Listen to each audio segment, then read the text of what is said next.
نحمده ونصلي على رسوله الكريم أما بعد أعوذ بالله من الشيطان الرجيم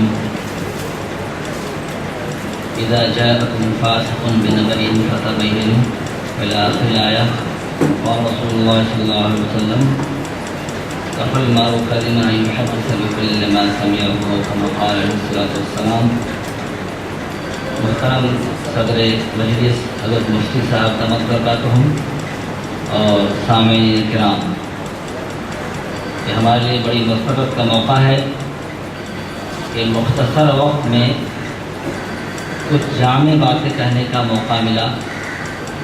اور آج اس دور میں ہم جڑ رہے ہیں، یہ ٹیکنالوجی کا بہت ہی عروج کا زمانہ ہے، اور ڈے بائی ڈے روزانہ ٹیکنالوجی بڑھتی جا رہی ہے. صبح کچھ اور، شام میں کچھ اور ڈسکوری ہو جاتی ہے. ایک چھوٹا سا بچہ جس کے اندر اللہ نے جو ذہانت دی ہے، ہمارے سامنے 50 سال کا آدمی نہیں سمجھ پاتا، کیونکہ ان کے زمانے میں یہ چیزیں نہیں تھی. ایک بچہ ہمارا جنم لیتا ہے، وہ نئی ٹیکنالوجی میں جنم لیتا ہے. اور آج جو ٹاپک دیا گیا کہ ذرائع ابلاغ، میڈیا کیا ہے، پہلے ہمیں یہ سمجھنا چاہیے. میڈیا کہتے ہیں ذریعہ کو، وسیلہ کو، کسی کے ایک دوسرے کے درمیان میں کمیونیکیشن کو. اور زمانے کے اعتبار سے حضرت آدم علیہ السلام سے لے کے اب تک زمانے کے اعتبار سے میڈیا ڈے بائی ڈے یہ پروگریس کرتا رہا، ترقی کرتا رہا. اور لوگوں نے اپنی سہولت کے اعتبار سے اپنے طور پہ ایجادات کی، اس میں ڈسکوری کیا، محنت کیا. کمیونیکیشن کے لیے زمانے میں کچھ بھی نہیں تھا، لوگ جایا کرتے، پیدل جایا کرتے تھے. پھر دھیرے دھیرے 4 پہیے وہ گاڑیاں آئیں، بغیر پہیے کی گاڑی تھی، لکڑی کی گاڑی تھی. پھر دھیرے دھیرے پھر وہ گھوڑے کا زمانہ آیا. مغلوں کے زمانے میں کچھ اور نظام ہوا. تو میں شروع سے لوں گا جب ابتدائی اسلام سے نبی کریم صلی اللہ علیہ وسلم کے زمانے میں میڈیا کا استعمال آپ نے کس طرح کیا، اور اس زمانے کا جو میڈیا تھا اس کو سب سے اچھے انداز میں آپ نے اپنایا. یہ اسلام کا طریقہ رہا ہے. اور اس بات کو ہمیں سمجھ لینا چاہیے کہ سیرت نبی علیہ السلام میں یہ چیز ملتی ہے. اس بات کی ہمیں سبق، اس بات کی تعلیم ہے کہ جس وقت جو امت ہماری ہوگی، اس وقت وہ اس زمانے کے اعتبار سے جو سب سے ایڈوانس سسٹم ہوگا اس کو اویل کرنا، اس کو استعمال کرنا چاہیے، حلال و حرام کی تمیز رکھتے ہوئے. نبی کریم صلی اللہ علیہ وسلم کے زمانے میں عربوں کا ایک نظام تھا. حج کے موقع پر وہاں لوگ آیا کرتے تھے دنیا سے. وہاں پر اوقاز ایک میلہ لگتا تھا. اس اوقاز میں ہزاروں لاکھوں کی تعداد میں لوگ آیا کرتے تھے. اور لوگ اپنے اپنے علاقے کے، اپنے جو بزنس کے لوگ ہوتے تھے، اپنی باتیں کرتے تھے.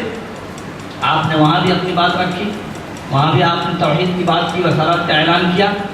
اور سب سے نئے انداز میں جو آپ نے اعلان کیا، جو کوہ صفا پر آپ نے چڑھ کر لوگوں کو بلایا مکے میں، اور آپ نے جو اعلان کیا ایک طرح سے سوالیہ انداز سے کہ بولو کہ میں تمہارے درمیان کیسا ہوں.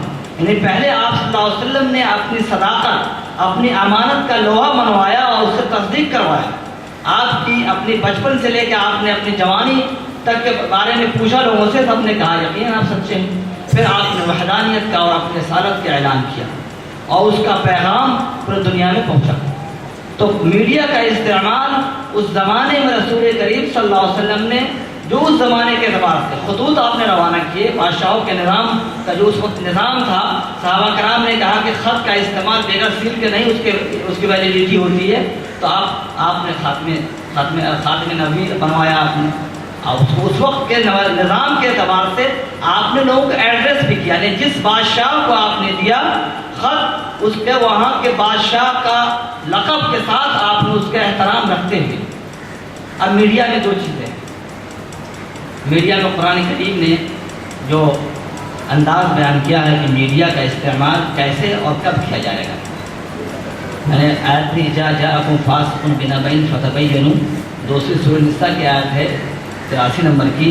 وَإِذَا جَاءَهُم مِّنَ الْأَمْنِ أَوِ الْخَوْفِ أَذَاعُوا بِهِ وَرَدُّوهُ إِلَى الرَّسُولِ وَأُولِي الْأَمْرِ مِنْهُمْ إِلَى آخِرِ الْآيَةِ. اس کے اندر، ان دونوں آیتوں کے اندر اس بات کی تاکید سارے مسلمانوں سے، سارے انسانوں سے کی گئی ہے کہ جب بھی تمہارے پاس کسی طرح کی نیوز آئے، کوئی خبر آئے، تو تو اس کے اندر پہلی بات دیکھنا ہے کہ اس کی تحقیق ہونی چاہیے، اس کی ریئلٹی کیا ہے، اس کی حقیقت کیا ہے، اس کی امپورٹنس کیا ہے، اہمیت کیا ہے. چونکہ وہ خبر کئی طرح کی ہو سکتی ہے، اچھی خبر بھی ہو سکتی ہے، بری خبر بھی ہو سکتی ہے. اچھی خبر میں اس ریئلٹی گراؤنڈ کیا ہے، بیک گراؤنڈ کیا ہے، افواہ پھیلانے والا تو نہیں آ گیا. اس لیے آپ صلی اللہ علیہ وسلم نے فرمایا کفى المرء كذبا ان يحدث بكل ما سمع، کہ ایک انسان کے جھوٹا ہونے کے لیے کافی ہے کہ جو سنے اس کو آگے تک پاس کرتا جائے، بڑھاتا جائے. نہیں، اس کی تحقیق ضروری ہے. اور کیسے نیوز کو پاس کرنا ہے، کیسی باتوں کو پاس کرنا ہے، اس کی روایتوں میں، اس کے احادیث میں اکابرین نے اس میں بھی درجہ بندی کی ہے. خیر کی خبر ہو، خیر کی باتیں ہوں تو آپ پہنچائیں تحقیق کے ساتھ. اور ایسے نہیں خود اپنے ہاتھوں میں نہیں لینے نظام کو. ردوه الى رسوله والى اولی الامر منهم.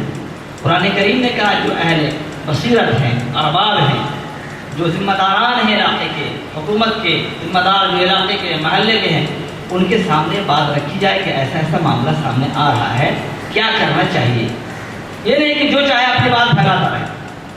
اور اگر خبر خراب ہے، بری ہے، گناہ کی خبر ہے، اسلام کے اندر اس بات کی تاکید کی گئی ہے، تاکید کی جاتی ہے کہ گناہوں کو چھپاؤ. مجرم سے چشم پوشی نہیں کی جا سکتی، گناہگار کو رعایت نہیں دی جا سکتی، لیکن گناہ کو چھپانا یہ بہت ہی سختی کے ساتھ اسلام میں کہا گیا گناہوں کو چھپایا جائے. گناہگار کے ساتھ رعایت نہیں ہوگی، مربوط نہیں ہوگی. جو مجرم ہوگا، جرم کا ارتکاب کرتا ہے، اس کے ساتھ رعایت کر کے معاشرے کو گندہ نہیں کرنا ہے، لیکن گناہوں کے انداز کو، گناہوں کے طریقے کو اور گناہوں کو میڈیا میں افشا کرنا، اس کا اشتہار دینا، اس سے گناہوں کی اشاعت ہوتی ہے. گناہگار کے اندر اس کا انکریجمنٹ ملتا ہے. گناہگار بڑھے گا، گناہ ختم نہیں ہوگا، جرائم بڑھیں گے. آپ آج کے زمانے کا میڈیا دیکھیے، اس تناظر میں آئیے. اسلام کے طریقہ، اسلام نے کہا ریئلٹی پہلے پہچان دو، حقیقت کو سمجھو. اور ارباب جو ہیں، ذمہ داران ہیں، ان کے سامنے یہ معاملہ جائے گا. اس کے بعد وہ خبر کہاں تک جانی چاہیے، کس کو جانی چاہیے، نہیں جانی چاہیے. اور دوسرا طریقہ جو آج کے میڈیا کا ہے، اس زمانے کا میڈیا، اس زمانے میں میڈیا میں دو طریقے کے لوگ تھے، باطل اور حق. دونوں زمانے میں رہا ہے، آج بھی باطل حق ہے. ہر زمانے میں باطل حق کی لڑائی رہی ہے. اب حق کے اہل حق کی کا ایک ذمہ ہے، اس کا فرض بنتا ہے، ان کا فرض فرائضہ عائد ہوتا ہے کہ جو اس زمانے کا میڈیا ہے یا جس زمانے میں جو ہیں، اس زمانے کی میڈیا کے سب سے صحیح طریقے سے، سب سے ایڈوانس سسٹم اور ٹیکنالوجی کو، اس سسٹم کو لیے. آج آپ دیکھیے، مثال کے طور پہ بتاتا ہوں، میڈیا ہے آج کا، ٹیلی ویژن ہے، انٹرنیٹ ہے. ایک کلک میں ساری دنیا کی خبر آپ کو مل جاتی ہے. اب تو نیٹ پر اور جانے کی ضرورت نہیں ہے کہ کیفے میں اور کمپیوٹر میں. اب تو آپ کے موبائل میں ساری چیزیں موجود ہیں. جو کر لو دنیا مٹھی میں کہا گیا تھا، وہ چیز آپ کو واقعی دنیا مٹھی میں ہے کہ آپ جس طرح کا سسٹم چاہتے ہیں، جو معلومات چاہتے ہیں وہ ملتا ہی ہے. لیکن اب یہاں پر سمجھنا ہے کہ کیسی معلومات کو ہمیں آگے بڑھانا ہے، کس طرح کی معلومات کس طرح کے لوگوں تک پہنچانا ہے، تاکہ سماج میں، سوسائٹی میں جرائم نہ بڑھیں، جرائم کی روک اور تھام. آج کا میڈیا دیکھیے، مظلوموں کی آواز کو اٹھانے کے نام پر میڈیا کہتا ہے میں مظلوموں کا سپورٹ کر رہا ہوں، میں ظلم جس کو ہو رہا ہے، ظالموں کو میں روک رہا ہوں. لیکن آپ دیکھیے گا کہ ہر ایک میڈیا کسی نہ کسی طبقے کا خریدا ہوا ہوتا ہے یا اس کا ماؤتھ ہوتا ہے. میڈیا کا جو مقصد تھا، میڈیا کی آزادی کا جو مقصد ہے ہمارے اس دستور میں، اس کا صحیح استعمال نہیں ہو رہا ہے. اس کی دو وجہ ہیں. ایک تو اپنی آزادی کا مس یوز ہے، اس کا غلط طریقے سے استعمال کیا جا رہا ہے. دوسرا اس شخصیت کی، اس میڈیا والے افراد کی جن کی خود ذہن سازی سماج کے تعلق سے، سماج کے تعین و تعمیر و ترقی کے لیے نہیں صحیح طور پر ہوئی. ان کی پروان، ان کی پرورش ایسی جگہ، ایسے ماحول میں، ایسی انوائرمنٹ میں ہوتی ہے جہاں پر سماج دشمن عناصر کو پیدا کیا جاتا ہے. سماج کے خلاف ایک مونوپولی پیدا کی جاتی ہے کہ ہمارا کنٹرول پوری دنیا پر رہے. اب جب ان کی پرورش، ان کی برین واشنگ، ان کی ذہن سازی جب ایسی ہوتی ہے تو اب وہاں پر وہ تولتے ہیں کہ یہ کیا ہمارے لیے ہمارا جو ٹارگیٹ ہے، ہمارا جو مشن ہے، جس کے لیے ہم نے ایک چیز قائم کی ہے، یہ میڈیا کا ہم استعمال کر رہے ہیں، ہمارے لیے فائدہ مند ہے کہ نہیں ان کے حساب سے، تو اس کو آگے بڑھاتے ہیں. ادروائز بہت سے معاملے کو دبا دیتے ہیں. ایک چھوٹا سا معاملہ ہوتا ہے، یقیناً ایک بچے کا کنواں میں گر جانا حادثہ ہے، بہت بڑی جان، انسانی جان کا نقصان ہے، اس کا اتنا میڈیا ہائی لائٹ کرتا ہے، اتنا ہائی لائٹ کرتا ہے کہ 24 آور نہیں، 48 آور میں 2 آور، 3 دن 4 دن وہی آ رہا ہے، اور ایک جگہ ایک خاص طبقے کے ساتھ ظلم ہو رہا ہے، لاشیں بچھائی جا رہی ہیں، بھوک بنی کا شکار ہو رہا ہے وہاں کا طبقہ، لیکن میڈیا خاموش ہوتا ہے. لگتا ہے کہ جانور سے بھی زیادہ سستی ان کی جان ہے. یہ کیوں؟ ایسا کیوں ہے؟ یہ ہیومن جو بینگ کا، جو ہیومن مین کائنڈ کا جو ضمیر ہے، یہ انسانیت کا ضمیر مردہ ہو چکا ہے، چونکہ انہوں نے جو پرورش کی پائی ہے، جو انہیں برین واشنگ ہوئی ہے ایک خاص طبقے کے لیے، ایک خاص موقع کے لیے، خاص علاقے کے لیے. اسلام نے ایسا نہیں کہا. قرآن کریم نے کہا ہے اذا جاءهم من الامن او الخوف اذاعوا به وردوا الى الرسول اور رسول کا زمانہ نہیں ہے، اولو الامر کا زمانہ ہے، ارباب کا زمانہ ہے. تو یہ ہمارے ہاتھ میں نہیں. میڈیا وہاں پر جانے کے بعد ایسا معاملہ ہو جاتا ہے کہ لگتا ہے کہ انہوں نے پورے سماج کی ذمہ داری اپنے ہاتھوں میں لے کر فیصلہ بھی کر ڈالتے ہیں. اس کا جرائم کا ارتکاب، گناہوں کا جو آپ نے دیکھتے ہیں، عصمت دری کے واقعات کو جس طرح سے میڈیا ہائی لائٹ کرتا ہے. ایک بچے کو اسکول میں ایڈمیشن نہیں ملتا، اس کے بارے میں کوئی نہیں بولتا. ایک کسی مظلوم کی شکایت درج نہیں کی جاتی کہیں پہ، اس میں کوئی نہیں بولتا.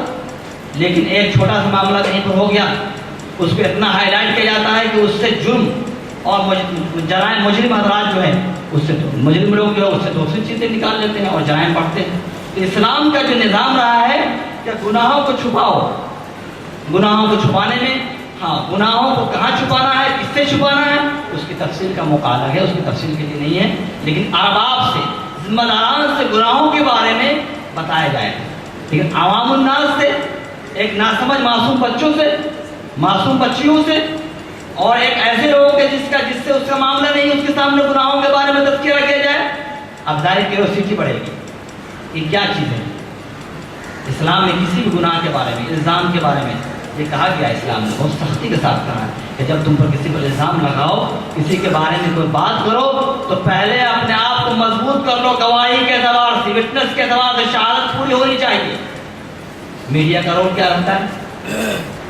اس لیے اسلام یہ کہتا ہے کہ جب بھی آپ کوئی بات کو آگے بڑھائیں، جاءکم فاسق بنبأ فتبینوا، اس کی شہادت، اس کی مضبوطی کے ساتھ آگے بڑھاؤ، ورنہ ہو سکتا ہے کہ ایسے لوگوں نے تمہیں اپنی زبان، چرب زبانی سے، اپنے سب اور مضبوط اور اپنے چرب زبانی سے وہ اپنے آپ کو کنوینس کر کے چلے جائیں، اور پوری کی پوری قوم اور پورا علاقہ گمراہ ہو جائے، غلط فہمی پیدا ہو جائے، اور مظلوم کا ظلم جو ہے وہ بیچارے کو ظلم سے نجات نہیں مل سکے، مظلوم ہی رہ جائے، اور ظالم کا ظلم بڑھتا چلا جائے. اس لیے اسلام کے اندر اس بات کی تاکید کی گئی ہے کہ میڈیا کا استعمال، ذرائع ابلاغ کا استعمال صحیح طور پر ہونا چاہیے. اور قرآن کریم ایک دستور مکمل دستور حیات ہے پوری انسانیت کے لیے. سارے انسانوں کو اس بات کی تاکید کری کہ آپ اپنی انسانیت کو باقی رکھنا ہے، اپنے معاشرے کو پاک رکھنا ہے، اپنی سوسائٹی میں سیوک سینس کو پیدا کرنا ہے، صحیح طور پر میسج جانا چاہیے. تو آپ کو میڈیا کا استعمال اس طرح کرنا ہے کہ پہلے اپنے ارباب، اپنے ذمہ داران کے ساتھ اس کی تحقیق ہو، اس کا سینسر ہو. سینسر بھی ہوتا ہے یہاں پر، خبروں کے سینسر کیا آتا ہے، نیوز کو سینسر کیا آتا ہے، لیکن سینسر کیا کرتے ہیں؟ میں نے بتایا وہاں پر وہ لوگ، چند لوگ جو بیٹھے ہوئے ہیں، جنہوں نے پوری چیز کو کیپچر کر رکھا ہے. یہاں پر مظلوموں کی آواز نہیں جاتی ہے، ظالم کا ظلم بڑھتا جا رہا ہے اور مظلوموں کی آواز کو دبا دیا جاتا ہے. ایسا نہیں، بلکہ اللہ جو رازق ہے، ہمارا مالک ہے، جو یہ چاہتا ہے کہ ہمارا بندہ ہماری اس دنیا میں امن اور پیس قائم ہو، اس کا ایک نظام بنایا. اس کو رسول نبی صلی اللہ علیہ وسلم کے ذریعے ہمیں وہ پیغام دیا گیا ہے کہ ہم اس طرح سے ان چیزوں کا استعمال کریں. آخر میں اپنی بات ختم کرتے ہوئے میں 2-3 باتیں کہوں گا کہ میڈیا کے اندر سب سے بڑی چیز یہ ہے کہ میڈیا جیسے انجینئرنگ ہے، میڈیکل ہے، ٹیچنگ ہے، ان چیزوں کے اندر مسلم نوجوانوں کو آگے آنا چاہیے. اس لیے میڈیا کے اندر بھی مسلم نوجوانوں کو آگے آنا چاہیے. ماس کمیونیکیشن ہے، اس کا کورس کروانا چاہیے. ہمارے عام طور سے بچوں کو معلوم ہی نہیں ہوتا کیا چیز ہے میڈیا. میڈیا میں سمجھتے چل نیوز کو پڑھ لینا ہے, نیوز پڑھ دینا, فاسٹ رپورٹر کے طور پر ٹی وی نیوز دے دینا, یہ میڈیا نہیں ہے. اس کا ایک بہت بڑا واسط فیلڈ ہے, سبجیکٹ ہے. اس کے اندر میں آپ تمام کو تحقیق کروں گا کہ جن کی اپنی صلاحیت ہو, اپنے نوجوانوں کو اس کو ہمیں اچھے مسلمان ایماندار media officer, media reporter, media projector کی, ڈائریکٹر کی ضرورت ہے کہ وہ میڈیا میں آ کر میڈیا کے جو جرائم ہیں, میڈیا کے اندر جو خارج ہیں اس کو ختم کرے. اس کے لیے ہمارے اندر سے نوجوان مسلمان تیار. پھر اس کے اندر وہ جن کو ہم بھیجتے ہیں, ان جوانوں کو ہم تیار کر رہے ہیں ایک خاص مقصد کے لیے کہ قوم کی, ملک کی خدمت کے لیے کام آئے گا. تو اس پر پھر پوری نظر ہونی چاہیے کہ اس کی دینی تعلیمات, اس کے اخلاقیات, جیسے اخلاقیات کو مفتی صاحب نے بیان فرمایا, اخلاقی اعتبار سے ہمارا نوجوان, ہمارا بوڑھا, ہمارے بچے بچیاں, ہماری عورتیں بھی اخلاقیات کے اعتبار سے اس طرح سے لیس ہونا چاہیے. اور قرآن کریم نے خود کہا ہے کہ وقت کے اعتبار سے وَأَعِدُّوا لَهُم مَّا اسْتَطَعْتُم مِّن قُوَّةٍ. اللہ نے مسلمانوں کو تاکید کی ہے کہ اپنے وقت کے اعتبار سے اپنے دشمن کے خلاف جو ہتھیار کے استعمال, اعِدُّوا لَهُم مَّا اسْتَطَعْتُم مِّن قُوَّةٍ, ہتھیار سے لیس ہونا چاہیے. ایک زمانہ تھا لاٹھی اور بھالے کا, بھالا کا زمانہ تھا, برشیوں کا زمانہ تھا. آج میزائل اور ڈرون کا زمانہ ہے. اب اس سے زیادہ اب قلم کی لڑائی ہے.